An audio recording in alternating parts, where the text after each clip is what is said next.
Welcome back. It's time to kick off Road to the Show 2023.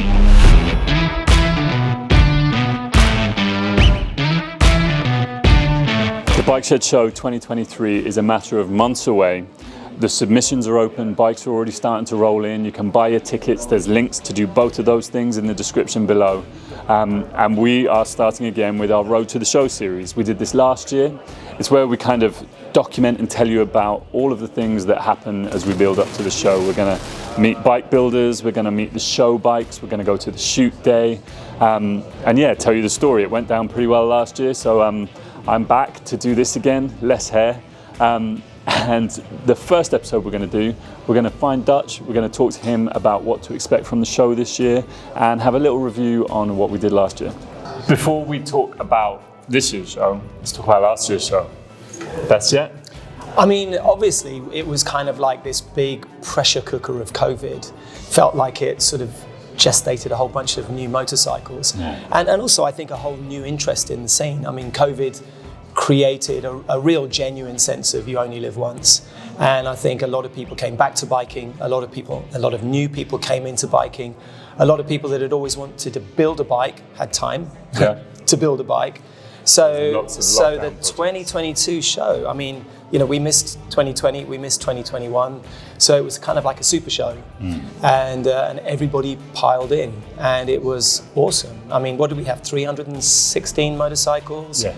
150 of them were shed builds. And shed builds, we had 2 floors of shed builds this time because we couldn't fit them all in one room. Yeah, we had to take the extra space at Tobacco Dock. The vault downstairs with all the shed builds in looked fantastic, didn't it? The sort of lighting down there. And the shed builds, for me it was almost the year of the shed builders because there was just so many and the quality and the variety of the different bikes from the shed builders was awesome. And I think the great thing about the shed builders is one begets the next, and the people there seeing them go, oh, I can do that. And then the person that did it last year is going, I can do better this year. So already with submissions being open, I'm seeing guys from last year coming in, you're seeing guys coming in who are saying it's their first build and they were inspired from last year. So yeah, it's a good thing. It kind of gathers momentum again. So yeah, I think the shed row is always my favorite part. Yeah. I mean, you expect pro builders to build great bikes, and also we know what they're going to build to some degree because we've seen their stuff before.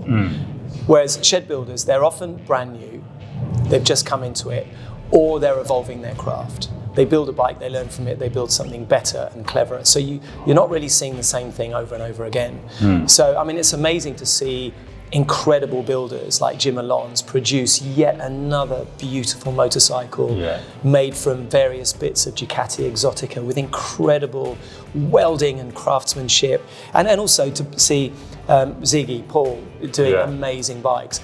But and they're going to deliver another beautiful machine. I love that. The shed builds, you never know what you're going to get. Yeah.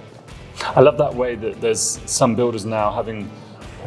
That was the 11th show last year, and there's some builders as they come back and you kind of learn their language and you go, even if you don't know whose bike it is, you can see it across the room and go, oh, I think that's one of Ziggy's bikes or a Sticky Speed Shop bike, and they kind of get this language and way of building a bike where it's cohesive from year to year to year and bike to bike.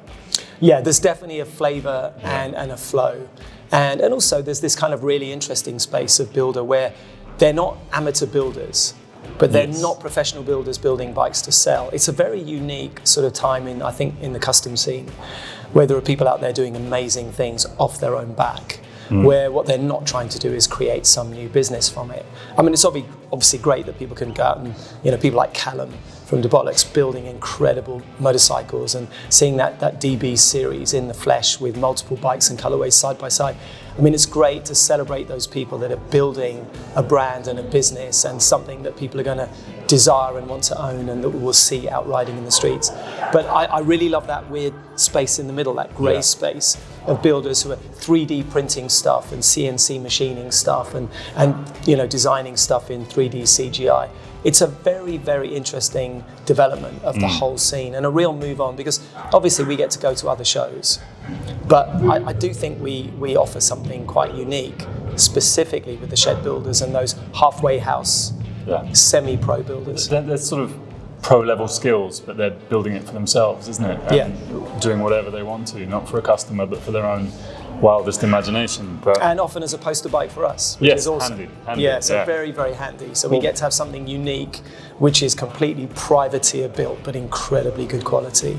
Speaking about the poster, we are about to shoot the poster for this year, and the poster for this year really epitomizes the new thing of this year, which is our theme. Yeah, I mean, well, it was your idea, to be fair. But I have to say, a group idea. It was a group. Okay, you're being very modest. Okay, cool. I'll take it. So the theme is past, present, and future, and in a way, it's a theme that kind of writes itself, like all those best ideas. As soon as you hear it, you know it's right.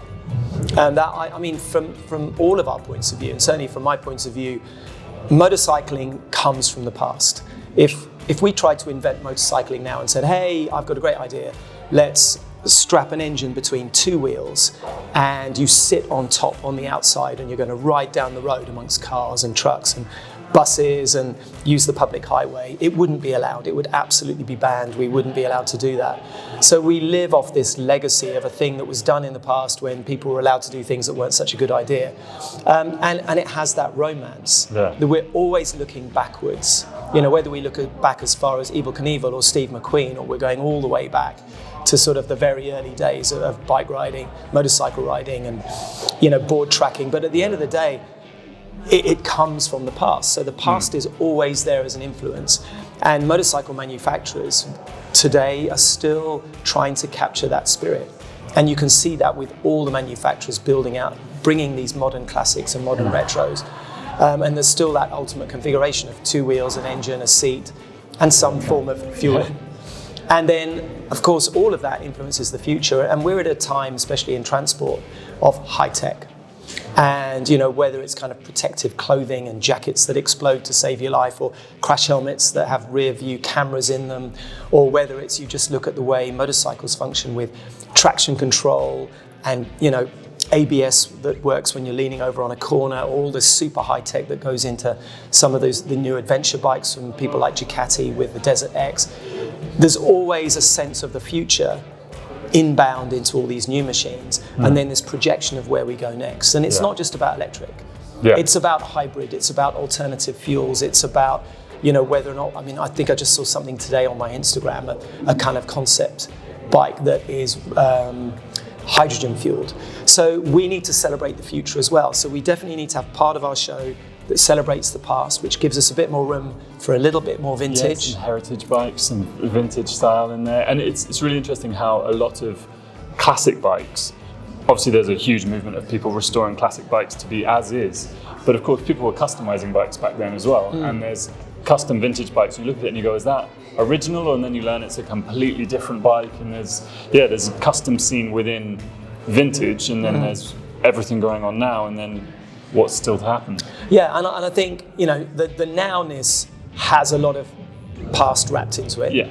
And especially in the custom scene, where, you know, the way it all started was us taking older 70s and 80s and 90s bikes and sticking Brembo and Öhlins and making them go around corners and putting high tech onto these older machines, which is great. So you've got this blend of past and present already. And I think the future is, again, you know, something that's so close. But I also want us to celebrate all those things that are really innovative. So I think, you know, having this idea of having an innovation room, and really going out there to say, well, what really is going on with tire technology, you know, non-pneumatic tires, and, you know, bikes that pretty much ride themselves, as well as all the sort of connection between humans and machines, and obviously electric power, all the other power sources, all those big debates. All those big debates about where we're going. So I think it's going to give us something extra to hang our hat on. I think it's always been there, hovering away. We've always had... Well, the electric room's been there for a couple of years, and the electric bikes that came in last year, I remember we had the one from LM Creations. You remember the Boxer where you could see through the engine because they'd kept the old motor but hidden all the electrics inside the block. It's one of the things for me that I really enjoyed about a number of bikes from last year, and the theme of past, present and future. Some of them had it all, like Ziggy's poster bike, build elements of how we're going to make things for years to come, heritage of how they used to race CB750s, and there it's in the flesh. It's all three in one. But and the same with that BMW from LM Creations. Do you know there was a a CG125, completely unassuming in the corner of Shed Row, that had an electric engine in it in a very similar way. And it's kind of, they combine all three things into a bike that you can ride now. So, I mean, I think it definitely means we're going to have a show that's got permission to do a bit more and move on again. Yes. Right? I mean, I think what we've managed to do every year is move the show forward. You know, we had the Dakar room a couple of years ago, back in 2019. We had the rally room this time. We had the race room. Yeah. We had... do you remember the wheel of turbo bikes? The wheel of turbocharged bikes. We managed. We've even more embraced the 80s, especially with a bit of help from Sticky Matt and some of his friends. So I think, you know, we've always been able to evolve the show and make sure it's not just something static. And we've always had a policy that you don't see bikes you've seen in previous years. You know, we always want to show bikes that haven't been seen everywhere. So it's always going to be a fresh show. But now we've got a fresh way of looking at some of the kind of how we curate that, and also how we invite people in to take part. So I'm genuinely excited to see what comes up. It also allows us to work with a lot more brands and some of those companies that are being really innovative, and not just on bikes but on gear and apparel and all the stuff that works around motorcycle culture and all the tools and accessories and things that we need to make motorcycling work. So yeah, I think it's going to be pretty awesome. Certainly as well.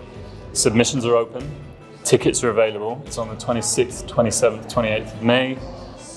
BikeShedMotoShow.com to get your tickets, and yeah, we'll see you there. Yeah, don't miss it.